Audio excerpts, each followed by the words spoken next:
Comenzamos entonces con la parashá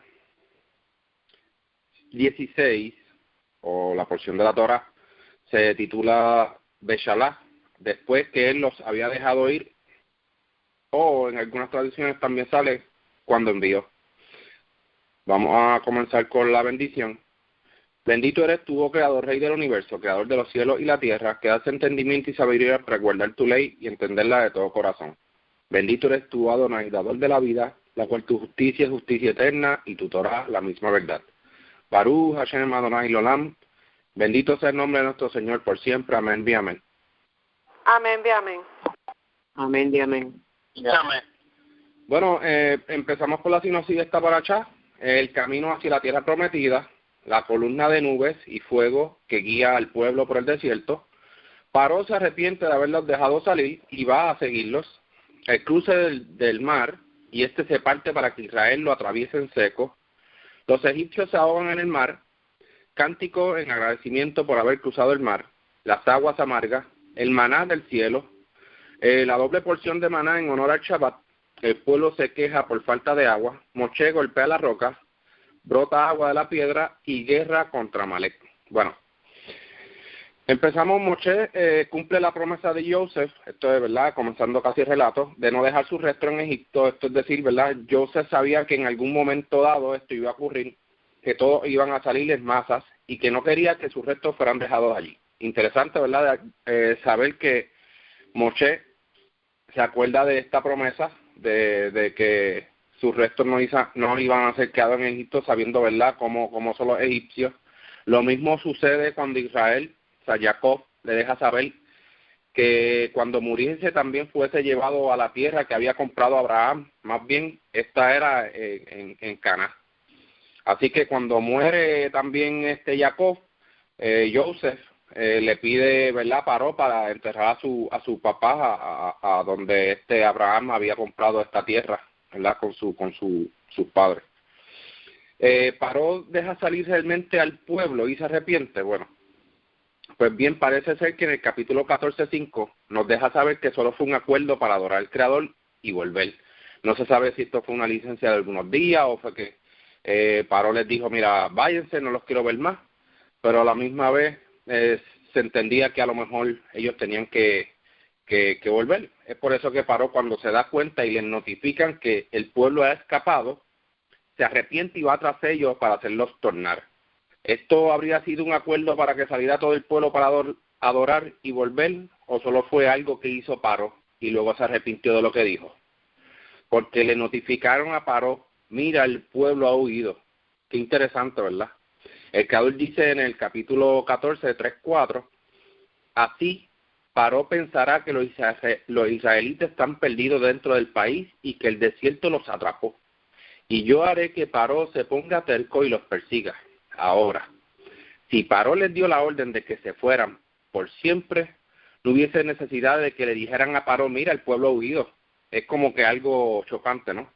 Al parecer todo esto era un plan del Creador y confundir el corazón de Paró, y el Creador glorificarse en Paró y todo su ejército, porque en un principio los milagros que realizó Moshe fue para azotar la tierra.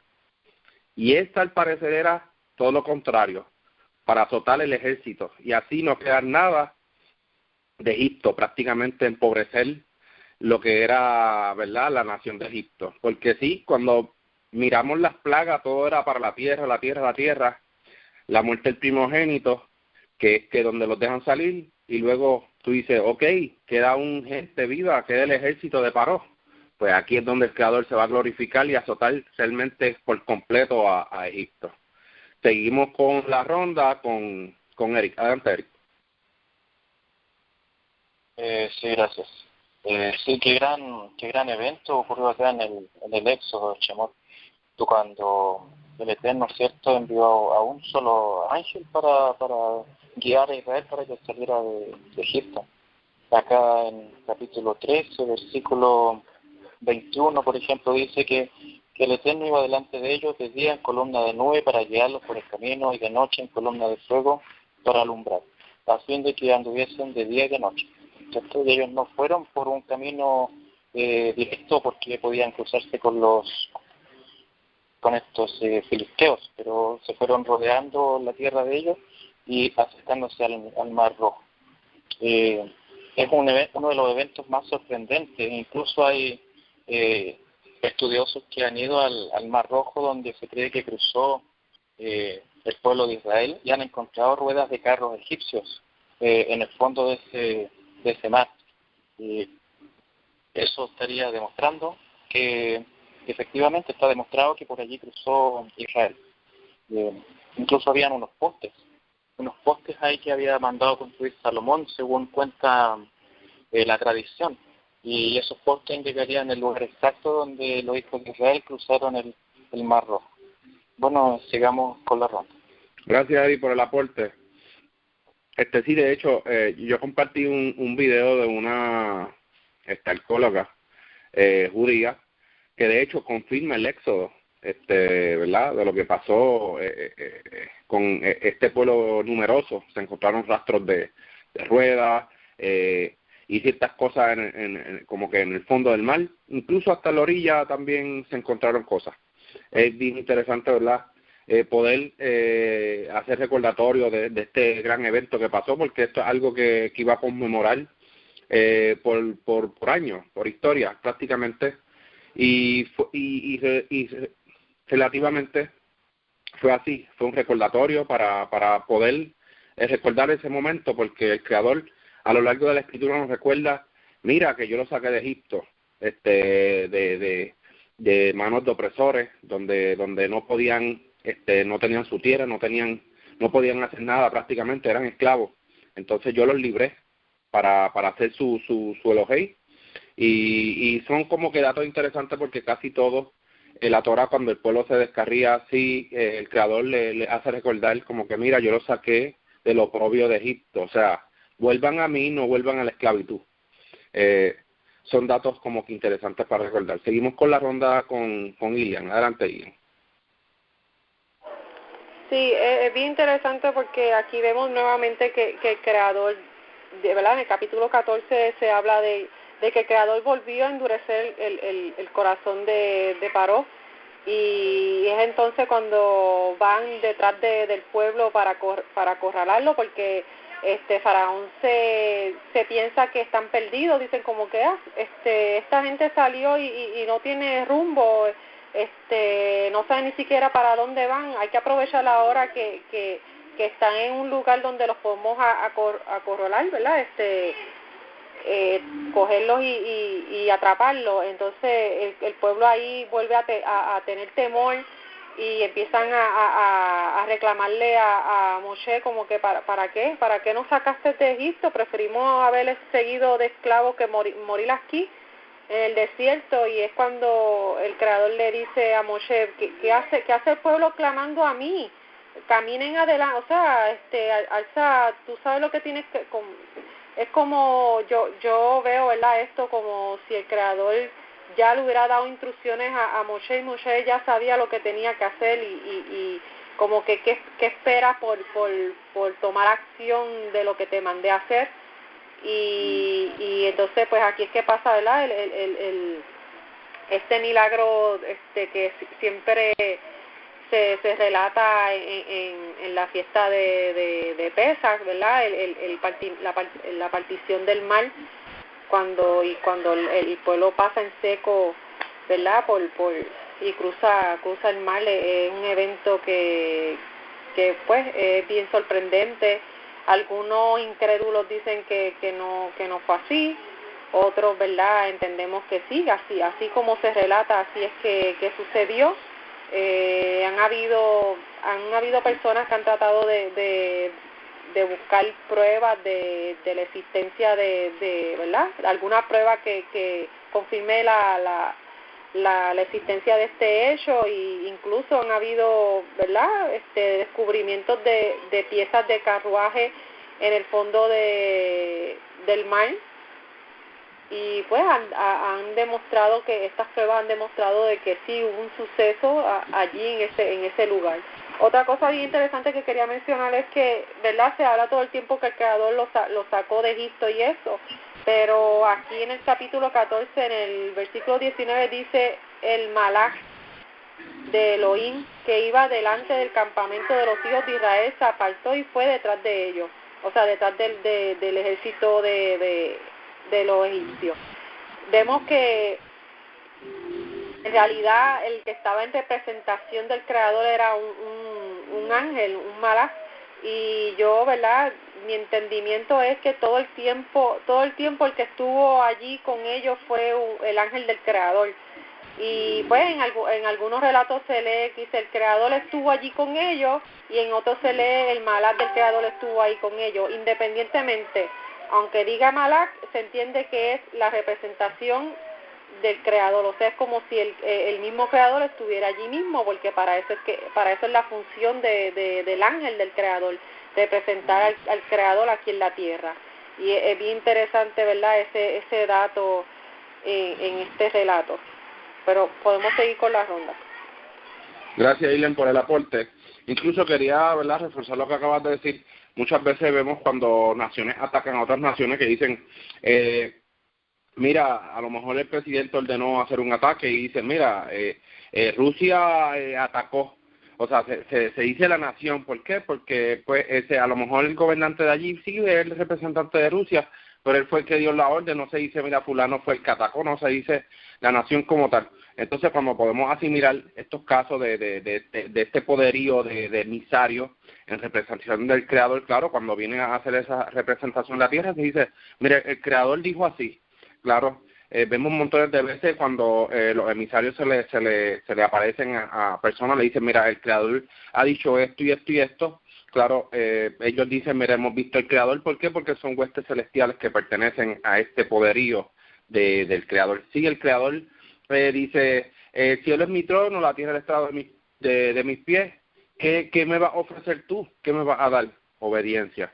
Eso lo dice pues montones de veces el rey Shalomo. Yo creo que son cosas que debemos, ¿verdad?, de asimilar. El Creador, su potencia, él mismo lo dice, la tierra no me puede sostener. O sea, una presencia del Creador no puede sostener. ¿Por qué? Porque el Creador lo ha creado todo. Es que no podemos encajonar como que el Creador es la tierra. Por eso estas huestes celestiales son las que visitan a aportar su mensaje. No sé si alguien, Emilio, tenemos a Emilio por ahí, no sé si quiere hacer algunos aportes, Emilio. Solo voy a escuchar. Gracias, Emilio. Estamos aquí entonces. Seguimos, ¿verdad? Como dato interesante, reportando lo que acaba de decir Ilian. El Creador le deja saber a Moshe en el momento de dividir el mar, ¿por qué clamas a mí? O sea, ya yo lo escuché, por eso estoy aquí. O sea, el Creador ya escuchó al pueblo. El pueblo se ve que estaba pues clamando, claro, a Moshe, clamando al Creador. Entonces, pues Moshe le dice al Creador, o sea, como que mira, ¿qué tengo que hacer? El Creador le dice, ¿por qué clamas a mí? O sea, ya tú tienes las instrucciones de cómo poder proceder a todo esto. Ya lo hiciste anteriormente. Alza tu bastón, extiende tu mano. Casi todas las plagas cuando se iniciaban, se alzaba el bastón hacia el cielo, o sería el agua, ¿verdad? Según la instrucción, pero casi todo Moshe tenía que haber sabido, porque Moshe fue constituido como un Elohim delante de Paró. Entonces, pues claro, siempre y cuando glorificara al Creador, Moshe tenía que seguir haciendo como estaba haciendo. Por eso es que el Creador dice, ven acá, pero ¿qué pasó aquí? O sea, como que, ¿por qué clamas a mí? Ya tú sabes lo que tienes que hacer. Es por eso la expresión, ¿por qué clamas a mí? Dejándole saber a Moshe, en otras palabras, se supone que él supiera ya lo que habría que haber hecho. El plan del Creador era y es perfecto en cuanto a lo que iba a suceder a Paró, ya que gracias a ese acontecimiento, Egipto reconoció el poder del Elohim de Israel, y la mayor parte del plan era reconocimiento del Creador, Elohim de los ejércitos, porque no solamente, ¿verdad?, Egipto cuando fue azotado por las plagas, reconocieron como un Dios, el Dios de los hebreos, pero también el Creador es el Dios de los ejércitos. Pues entonces, pues cuando vemos esta parte tenía que haber sucedido. Por eso es que el Creador hace este plan para que este ejército salga de la tierra de Egipto. El Creador forma dos columnas de agua luego de que Moshe alce el bastón, dejando así en medio seco para que el pueblo pasara. Increíblemente, la ceguera del pueblo de Egipto, que que viendo esto seguían avanzando para alcanzar el pueblo. O sea, como que yo honestamente, yo en un caso similar veo algo así, yo salgo corriendo porque yo digo, rayo, ese mar se abrió en dos y ese pueblo está pasando por ahí, yo no voy a pasar, o sea, eso quiere decir que, que lo que está pasando ahí está a favor de ellos, no a favor mío. Entonces, ¿verdad? Y no más cuando caen en lo seco donde se había dividido el mar. El Creador hace de sus carruajes chatarra, o sea, cuando va pasando el pueblo de Egipto, claro, luego de que Paró viera eso, a Paró me imagino se le encendió más en ira, y vemos que el Creador empieza a hacer chatarra a sus carruajes, o sea, le hace que las gomas se salgan, bueno, un desastre. Y se dan cuenta en ese momento que deben de retroceder, porque el Creador está luchando a favor de Israel y en contra de los egipcios. O sea que no hasta que se ven que no tienen nada, que están perdiendo todo, dicen, ok, ya es hora de retroceder, pues ya era tarde. ¿Hasta dónde tuvieron que llegar para darse cuenta? Y así fue el corazón de Egipto hasta ese entonces. El pueblo viendo esto, tuvieron gran temor al Creador de todo su poder, y fíjese, todo era obediencia. Hasta ese momento no hubieron sacrificio, o sea, y el Creador anduvo con ellos. Es por eso que se dice mejor obedecer al Creador que hacer un sacrificio, porque el Creador se agrada y se contenta de la obediencia y no de los sacrificios. Seguimos con la ronda con Eric. Adelante, Eric. Sí, gracias. Bueno, acá, a pesar del gran milagro que se había realizado, capítulo 14 lo describe bien, ¿cierto? Más adelante, después del cántico, nos encontramos con unas murmuraciones de los hijos de Israel. Dice 16, versículo 2, y toda la congregación de Israel murmuró contra Moisés y a Aarón en el desierto. Y dijeron los israelitas, ojalá hubiéramos muerto por mano del Señor en Egipto, cuando nos sentábamos ante las ollas de carne y comíamos pan de altura. Nos habéis sacado a este desierto para matar de hambre a esta multitud. Ya, entonces aquí nosotros vemos que el comportamiento de los hijos de Israel que estaban asimilados, ¿cierto? No, a pesar de que habían visto los grandes milagros, todavía tenían un problema de fe. Ya, pero el Eterno le dijo a Moisés, os haré llover pan del cielo, y el pueblo saldrá diariamente y juntará la porción cada día para que yo lo pruebe si andará en mi ley o no. Ya, es interesante que acá dice que el Eterno va a probar al pueblo para ver si andan en su ley. Ya, entonces, yo lo que veo aquí es que ya existía esta ley. Esto se refiere al maná que caía 6 días, pero el séptimo día no caía nada de este maná no caía ningún maná porque tenían que guardar Shabbat. Y el día viernes, que era el sexto día, tenían que guardar una doble porción. Entonces es interesante que acá dice para ver si andan en mi ley o no. Y esto se reitera más adelante en el versículo 28, donde dice que el Eterno dijo a Moisés, ¿hasta cuándo os negaréis a guardar mis mandamientos y mis leyes? Y resulta que el mandamiento del Shabbat se dio recién en el capítulo 20. Entonces, si se da en el capítulo 20, ¿cómo es que acá le dice hasta cuándo os negaréis a guardar mis mandamientos y mis leyes? Entonces aquí yo veo una evidencia de que el Shabbat venía desde el principio, desde los tiempos de Adán y Java, cuando el mandamiento del Shabbat fue ordenado, en el séptimo día de la creación. Sigamos con la ronda. Gracias, Eric, por el aporte. Reforzando lo que acaba de mencionar Eric, yo sigo pensando que el pueblo era como que un pueblo que todo el tiempo estaba en quejido. Entonces, pues, el Creador, claro, nos deja saber que si necesitamos algo, es bueno que vayamos hacia donde Él, pero sabemos que este pueblo iba en queja ante Moshe, que eran instrucciones que el Creador daba, o sea, prácticamente el pueblo se está quejando con el Creador directamente. ¿Por qué? Porque están pasando unas cosas y ellos pues aparentemente se estaban desesperando, no tenían como que paciencia, y es por eso es que pasa lo que pasa de los 40 años en el desierto. Seguimos con la ronda con Ilian. Adelante, Ilian. Sí, es bien interesante porque en todo momento vemos la actitud de los hijos de Israel. Eran como niños, o sea, había que todo el tiempo estar como recordándole las cosas, animándolo, porque eran como, no sé, los encuentros que eran tan tercos, yo digo, con tanto que vieron y todavía era la hora que se seguían quejando, que se seguían yo creo que su espíritu, en el sentido de ese espíritu de fortaleza, de confianza, y eso estaba tan destruido. Yo creo que el tanto tiempo estar de esclavo,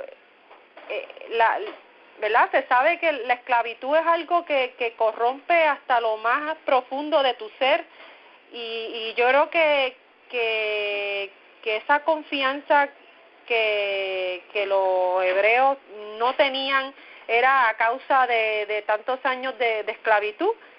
Y vemos que a veces como que volvían de nuevo como que a tener esa confianza, y de momento pasaba algo y volvían y perdían la confianza. Y lo vemos incluso en el capítulo 14, al final, cuando sucede lo de la partición del mar.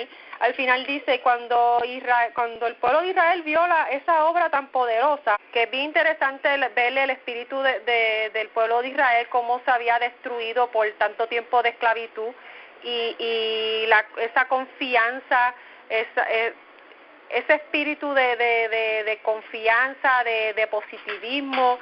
Ellos todo el tiempo era una mentalidad negativa, todo el tiempo era una mentalidad derrotada, y yo entiendo que eso es a causa de, ¿verdad?, de ese sufrimiento y todos esos años de esclavitud que rompieron ¿verdad?, lo dañaron profundamente, y vemos que incluso cuando sucede lo de la partición del mar, es cuando dice dice en el capítulo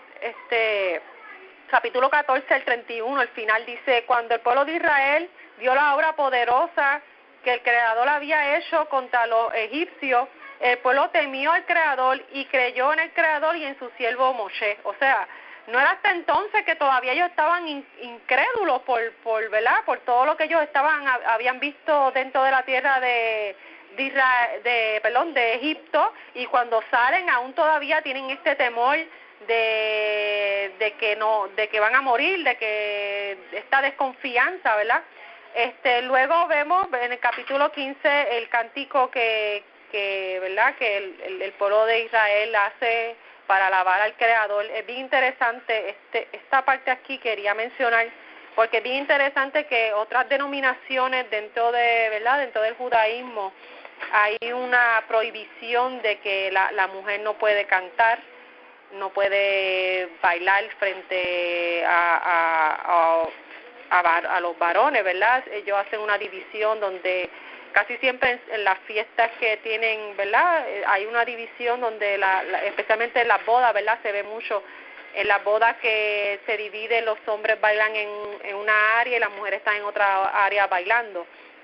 Y es bien interesante porque aquí vemos que Miriam, que la hermana de Moshe y Aarón, ella tomó un panderero y dirigió el cántico y el baile, y las mujeres bailaron allí frente a toda congregación de Israel. O sea, las mujeres bailaron frente a ancianos, hombres, niños, todos danzaron de felicidad y cantaron, ¿verdad?, esta alabanza de agradecimiento al Creador. Y es bien interesante ver que no tiene una base esta prohibición, ¿verdad?, de que la mujer no puede cantar. O sea, no hay una base en la Torá de eso, porque es al contrario. En la Torá se ve este ejemplo donde la mujer sí podía entonar un cántico, sí podía bailar y alegrarse, ¿verdad?, en las maravillas del Creador. Y es bien interesante ¿verdad?, este relato, y lo quería traer a discusión porque sé que hay personas que conocen de esta prohibición de algunas denominaciones dentro del judaísmo donde prohíben a la mujer, ¿verdad?, de cantar y de bailar en público.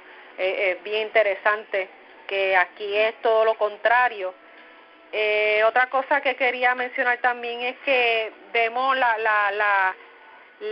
que después de que pasa esto, vuelve el pueblo, vuelve y empieza con su incredulidad, empiezan a dudar, empiezan a quejarse, y yo digo, wow, Moshe era un hombre con una paciencia bien de admirar. Era algo que yo digo, wow, Moshe era de verdad que tenía un temple de admirar, porque yo creo que no existe nadie como él que pudiera lidiar con la quejadera y con todo esto que el pueblo siempre estaba murmurando y quejándose y dudando, y es algo que para mí Moshe como líder fue un líder que nunca ha habido alguien como él, y yo creo que nunca habrá alguien como él que pueda manejar un pueblo tan numeroso y con estas actitudes, ¿verdad? Y yo más adelante vemos que pasa algo con esta generación que sale de Egipto, pasa algo con esta generación, y yo creo que eso que pasa con esta generación se justifica por el hecho de estas actitudes que tienen desde que están en Egipto, y durante, ¿verdad?, mientras salen, durante las plagas, cuando salen, cuando están en el desierto. Estas actitudes que tiene esta generación que salió del pueblo de Israel tienen un efecto más adelante que, ¿verdad?, que es bien interesante, que vamos a leer, y es que no pudieron entrar a la tierra. La generación que entra a la tierra de Israel, la que le sigue a esa generación de Israel que fueron esclavos, sino que son los que nacen en la generación que nació ya en la liberación durante el tiempo que estuvieron en el desierto. Y nada, podemos seguir con la ronda. Gracias, Ilian, por el aporte. Y sí, vemos esta distinción entre los hombres y las mujeres, ¿verdad? Para hacer a lo mejor una diferencia entre eso. Lo vemos en las comunidades, sí se lleva un respeto.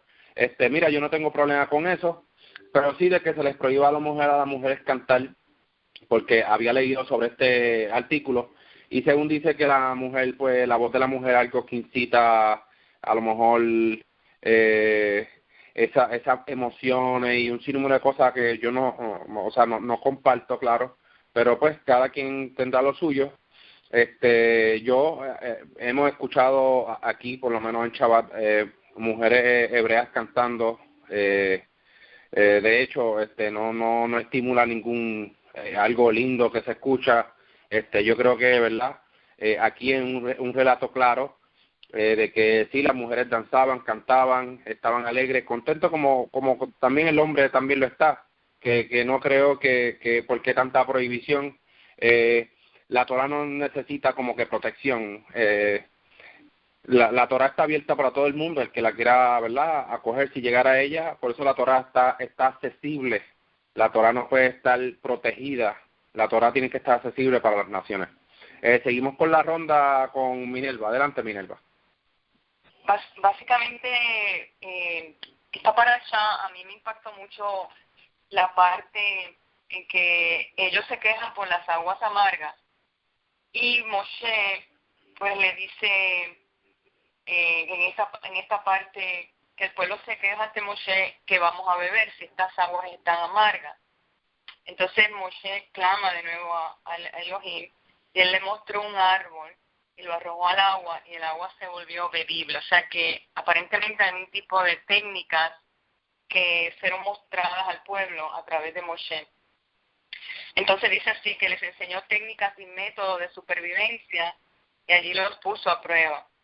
Entonces dijo: si obedecéis a Elohim tu Señor y haces lo que es recto a sus ojos, prestando cuidadosa atención a todos sus mandamientos y cumpliendo sus decretos, entonces no te golpearé con ninguna de las enfermedades que traje sobre Egipto. Yo soy tu Elohim, Yod-Heh-Vah-Heh, quien es tu sanador que te cura. Esa es la palabra Rofe. Entonces, hablando un poquito de Shemot, en el libro de Shemot, aquí otra vez, él se revela como el Dios sanador, Elohim sanador, Yod-Heh-Vah-Heh, Rofe. Y bien importante este dato, porque vemos cómo este nombre implica que Él también está consciente de nuestras necesidades, de lo que nos acontece al diario vivir, que no es solamente un Dios de conocimiento, que conoce la naturaleza, que hace milagros de esta magnitud, sino que también a nivel personal Él conoce nuestras debilidades, nuestros dolores y se identifica como Rofé, el que es sanador. Yo soy quien te cura. Y entonces aquí hay otra manifestación a través de las aguas que las hace bebibles. Entonces mi pregunta aquí en esta parashá también, no solamente Él los libera y los saca de Egipto, sino que Él los sana. Entonces vemos un pueblo que todavía, a pesar de haber salido de Egipto, todavía sigue víctima de la mentalidad egipcia, en el que ellos se están quejando a Moshe, mira que si por lo menos en Egipto comíamos, mira que si allí por lo menos, mira, nos vas a hacer morir en las aguas, por lo menos en Egipto no vamos a morir. O sea que todavía el Egipto estaba con ellos. Entonces por eso Él tiene que trabajar con ellos en este peregrinaje que ellos, ahora vamos a ver en cada punto que ellos acampan, por cuántos días, el nombre que se le da a cada campamento, y lo que ocurre en ellos allí. O sea que hay como un peregrinaje, hay como un intercambio de personalidad, de la personalidad de hijos obedientes a hijos que fueron víctimas, hijos que fueron esclavos. Ahora vamos a ser parte de un pueblo libre. Entonces eso conlleva un proceso, eso conlleva este peregrinaje de estos 42 sitios que ellos pasaron por el desierto. Entonces vemos que como a través de la queja, a un Moshe le dice, ustedes no se quejan de nosotros, ¿qué nosotros podemos hacer? Se están quejando al Elohim.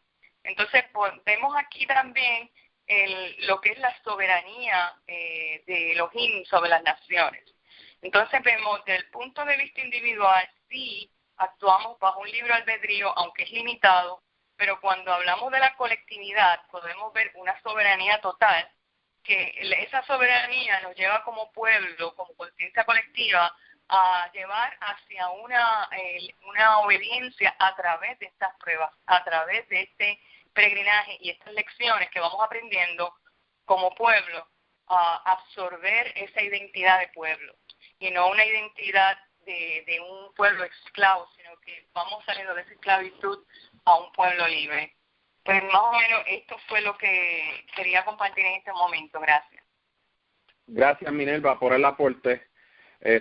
Sí, estoy totalmente de acuerdo con lo que acabas de mencionar. De hecho, tenía esas notas aquí sobre lo que había pasado.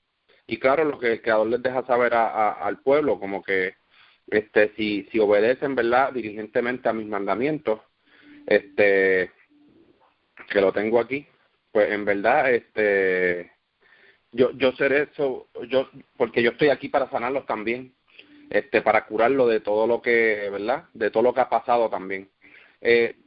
Sigo por aquí, luego de 3 días sin haber tomado agua, ¿verdad?, esto se ha repetido ya, pero lo tenía en mi apunte. Llegué al pueblo a un lugar donde el agua era amarga y no podían tomar. Pregunta: con todo el poder que vieron del Creador, ¿ustedes creen que era para que el pueblo llegara allí y se quejara? Como Minerva mencionó, no se están quejando solamente contra Aarón y Moshe, sino contra el Creador. Al parecer, el pueblo no fue con las mejores intenciones a reclamar por agua. O sea, el pueblo fue a una queja molestosa. Claro, llevaban 3 días. Se entiende que hay veces que a veces nosotros salimos y la calor es tan fuerte y a veces nos quejamos de la calor. Reforzando lo que mencioné anteriormente sobre que es mejor obedecer que mi sacrificio, aquí en Shemot 15:26 dice, que fue lo que Minerva acaba de leer: si escuchases con atención la voz del Creador, tu Elohim, si hiciese aquello que le pareciera bien a él, si prestase atención a sus preceptos y obedecieres todos sus decretos, entonces no les enviaré a ustedes ninguna de las plagas de las que envié sobre los egipcios, porque yo soy el Creador, tu sanador. Qué interesante. Es algo que tenemos que tener, ¿verdad?, no solamente aquí en el relato, sino tener presente en todo momento. Seguimos viendo que el pueblo continúa quejándose y el Creador los pone a prueba. Aquí algo que me llamó la atención sobre el capítulo 16, 6 y 8. Capítulo 16, 6 y 8 dice: Moshe y Aarón dijeron a los israelitas, al anochecer sabrán que fue el Creador quien los sacó de Egipto, y por la mañana observarán la gloria del Creador, que Él presta atención a sus reclamos, pues, ¿quiénes somos nosotros para que ustedes se quejen contra nosotros? O sea, ahí como que Moshe y Aarón les reclama como que, ¿quiénes somos nosotros para que ustedes se estén quejando contra nosotros? Así mismo dijo Moshe. Cuando al anochecer, el Creador les diga a ustedes, les dé a ustedes carnes para comer y pan para saciarse por la mañana, es porque el Creador presta atención a sus reclamos. Porque, ¿quiénes somos nosotros? En teoría no somos nadie, en verdad. Sus quejas no son contra nosotros, sino contra el Creador. Es por eso que vemos al pueblo que va donde Moshe. Por esto mismo le van dejando saber al pueblo que deben de clamar al Creador en vez de quejarse con Moshe y Aarón, porque ellos solamente siguieron instrucciones que el Creador les dio. Es como quejarse del Creador con ellos. Es por eso las palabras de ellos contra el pueblo. Hoy en día podemos ver claramente esto. Nuestras quejas son contra el Creador. Pero ¿qué hacemos para cambiar esto? Muchas veces nos quejamos y nos quejamos y nos quejamos, pero nos estamos quejando contra nosotros mismos. A veces nos quejamos contra el Creador. Si fuéramos agradecidos y entendiéramos un poco sobre lo que pasa en este mundo, fuéramos más que agradecidos y no hubiese tanta injusticia. La injusticia también se llena de mentes inconformes y de corazones que todos lo quieren, y del egoísmo. Seguimos con la ronda. Yo creo que Ari me dejó un mensaje por aquí. Ok, seguimos con la ronda con Ilian. Adelante, Ilian. Sí, es bien interesante. Ahora mismo eso que acabas de mencionar también da a entender, ¿verdad?, que no podemos estar buscando mediadores. O sea, el pueblo de Israel tomó a Moshe y Aarón como mediadores para entre el pueblo, entre ellos y el Creador. Y aquí es bien claro, Moshe y Aarón le dicen como que no nos utilicen a nosotros como mediadores. O sea, si ustedes tienen algún pedido, háganlo directamente ustedes con el Creador. Y es bien interesante, ¿verdad?, que entendamos esto de que cuando nosotros tenemos una necesidad, necesitamos algo, no busquemos de mediadores, sino que nosotros tenemos la capacidad para tener esta relación entre el Creador sin la necesidad de buscar un mediador, sino que esta comunicación tiene que ser directa entre ti y el Creador. Y es bien interesante que estas cosas se repiten una y otra vez dentro del Tanakh. Esta relación que se ve por lo, ¿verdad? Por ejemplo, con los patriarcas se comunicaban directamente con el Creador. Rey David se comunicaba directamente con el Creador. Todos los ejemplos que vemos en el Tanakh son personas que se humillaban delante del Creador y cuando tenían una necesidad pedían al Creador de todo corazón, ¿verdad? Era una comunicación directa entre el individuo y ¿verdad?, y el Dios de Israel. Otra cosa bien interesante también que mencionó Minerva, que es lo que yo estaba, ¿verdad?, repitiendo ahorita, y lo vuelvo a repetir porque es que es bien interesante. Esto es algo que se ve hasta hoy en día, lo podemos seguir viendo. El pueblo de Israel físicamente fue liberado. Ellos dejaron de ser esclavos físicamente cuando el Creador los libró por medio de Moshe. Pero en su corazón ellos todavía tenían un corazón esclavizado, y yo creo que esta esclavitud que ellos tenían en su corazón y en su mente era lo que no los dejaba ver y confiar en todo lo que estaba sucediendo, y yo creo que por eso esa actitud tan negativa, tan pesimista todo el tiempo, y me imagino que tiene que haber sido bien trabajoso lidiar con un pueblo que en su corazón y en su mente todavía seguían esclavos, seguían atados a esa esclavitud que tuvieron en Egipto. Y yo creo que, ¿verdad?, es uno de los daños psicológicos más grandes que puede tener una persona cuando es esclava de algo o de alguien. Liberarse completamente de esa esclavitud es un proceso que conlleva tiempo, y yo creo que ese es el propósito de por qué el Creador lo hizo, ¿verdad?, dar tanta vuelta en el desierto, porque el Creador tuvo que trabajar con el corazón de su pueblo para que por fin empezaran a sentirse completamente libres de, ¿verdad?, de física, mental y espiritualmente.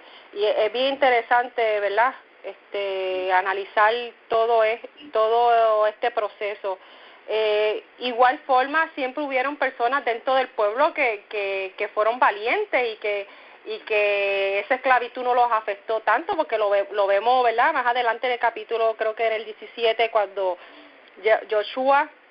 Josué era un hombre que admiraba y seguía de ejemplo a Moshe y estaba siempre dispuesto a seguir las ordenanzas, las instrucciones que el Creador mandara hacer, y lo vemos que es uno de los que dirige la pelea con Amalek, con el pueblo de Amalek, que Moshe le dice a él, busca hombre, me imagino que tuvo que buscar hombres valientes, hombres que se atrevieran a luchar, ¿verdad?, que tuvieran ese corazón de valentía y lucha para poder salir a la guerra, y igual como que era, se vio que Moshe tuvo que también hacer un gesto para pedir, ¿verdad?, como para pedirle al Creador para que le diera esa victoria en esa pelea. Y vemos que en cierto momento Moshe se cansa, porque él tiene se lee en el relato que Moshe alzaba sus manos, y mientras alzaba sus manos, pues ellos iban ganando la pelea, pero cuando se cansaba, que las bajaba, empezaban a perder. Y vemos este apoyo también. Moshe era un hombre que necesitó también de apoyo de las personas que estaban cerca de él, desde siempre, desde un principio con Aarón. Y ese apoyo fue el que también lo sostuvo a él de lidiar con todas las cosas que tenía, ¿verdad?, todas estas responsabilidades que tenía con el pueblo. Y es bien interesante en este relato que se hable de verdad de esto, de este liderato que tenía Moshe, que no fue un liderato de que él estaba todo el tiempo solo, sino que tuvo un liderato compartido. Él tenía el apoyo de personas que lo ayudaban a liderar, porque si hubiera estado solo, hubiera sido hasta peor, porque como dije, el pueblo estaba tan negativo, estaba tan prisionero, su corazón estaba tan esclavizado que hubiera sido más difícil para Moshe poder lidiar, ¿verdad?, con las situaciones que se presentaba con el pueblo. Podemos seguir con la ronda. Gracias, Irene, por el aporte. Quería reforzar un poco lo que acabas de decir, lo de la pelea contra Amalek. Yo sigo pensando, ¿verdad?, aquí cuando vemos que el pueblo está peleando y Moshe tenía pues el bastón levantado, pues se sabe que en relatos anteriores Moshe alzaba el bastón, y es donde el Creador le decía, alza tu vara, prácticamente tu bastón. Entonces el milagro iba a ocurrir. Pues entonces cuando ellos ven que el bastón está arriba, pues ellos ven que el Creador está con ellos, pero cuando ven que el bastón está abajo, pues Amalek entonces prevalece sobre Israel. Entonces vemos algo aquí como que en el corazón de los hijos de Israel, como esta, no la mentalidad, pero algo como que, no sé cómo llamarle, se me olvidó la palabra ahora, la tenía ahí. Es como algo en el corazón que los desvanece, como que, mira, o sea, como que algo mental. Sí, el Creador se sabe que estaba con ellos, claro, pero algo sí que les trabajaba psicológicamente era ver a Moshe con el bastón arriba. Pues ellos pensaban que sí, el Creador estaba con ellos, pero realmente era algo como que mental. Y yo creo que también cuando suben a Moshe en el cumbre, yo creo que es para enseñarle también a ellos, ¿verdad? Esto es algo personal mío, que como para mirar hacia arriba, que todo proviene del Creador. El Creador es el que nos sostiene, el Creador es el que nos da la fuerza, el Creador es el que está ahí con nosotros. Y yo creo que si ponemos la obediencia y ponemos, ¿verdad?, en práctica todos estos mandamientos, como se ha mencionado antes, yo creo que el Creador va a estar con nosotros y no nos va a dejar. Pero si estamos con esta ¿verdad?, incredulidad de estará o no estará, como el pueblo a veces le pasaba, ¿estará el Creador con nosotros o no estará? No. Tenemos que afirmar porque estamos siguiendo, ¿verdad?, lo que él le agrada, lo que los mandamientos, los preceptos y todo lo demás. Seguimos con la ronda con Minerva. Adelante, Minerva. Sí, yo creo que lo más importante de esta paracha mayormente fue al salir de Egipto, el pueblo sale con el Egipto todavía en su mente y en su corazón. Entonces que empiezan a mirar a Moshe, no miran directo, como decía Ilia, empiezan a mirar al intermediario, en vez de mirar directamente al que lo sacó de Egipto. Entonces ahí es que empieza la duda, ahí es que empieza la queja.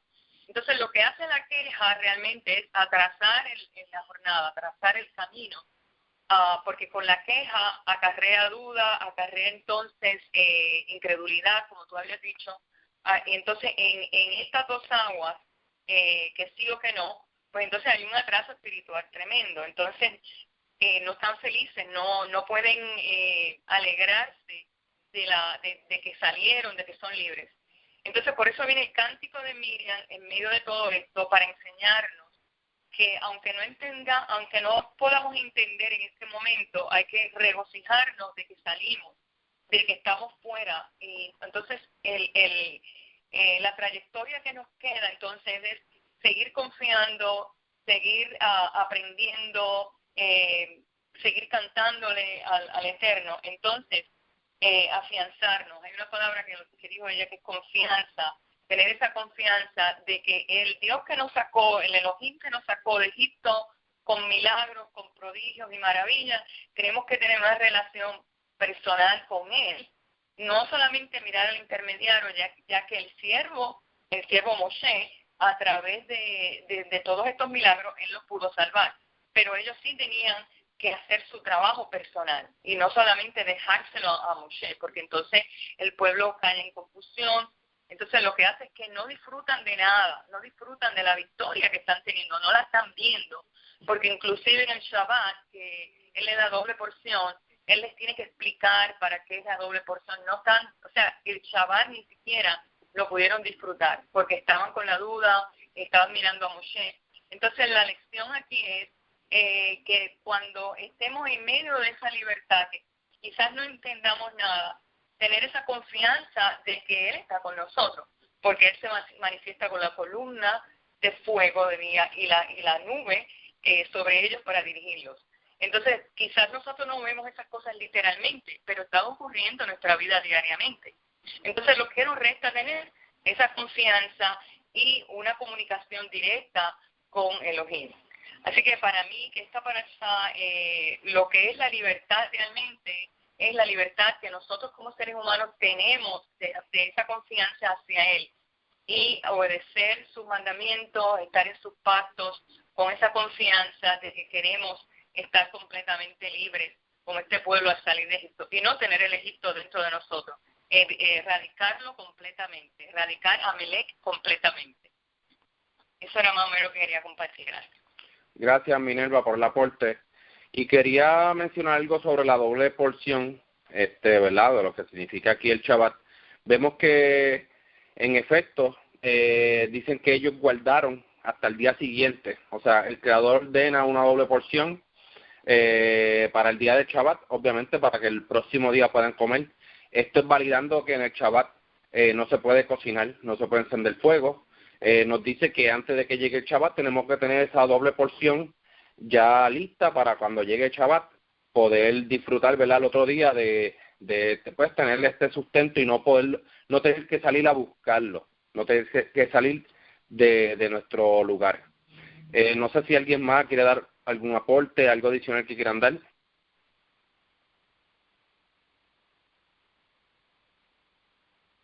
Bueno, Si no hay más. Se puede mencionar al final que de verdad de la parashá que se habla de que Yeshua, Josué derrotó a Amalek. Se sabe que fue de ejército, pero fue liderado por Josué, o sea, él era como que el capitán del ejército, y por eso es que se menciona que él derrotó al ejército de Amalek.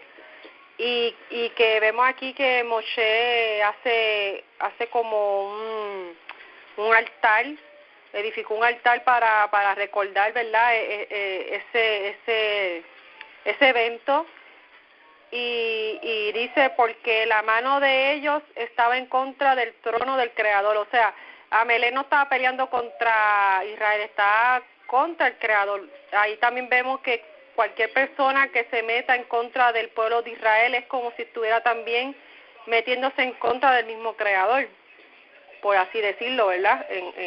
Se puede entender de esa manera también. Y dice, y el Creador peleará contra Amalek de generación en generación. Ahí cierra, ¿verdad?, la cita y termina la parashá, y es bien, ¿verdad?, bien interesante cómo termina esta parashá. Y nada, eso es lo que quería añadir. Gracias, Aidan, por el aporte. ¿Alguien más que quiera hacer algún otro aporte o comentario?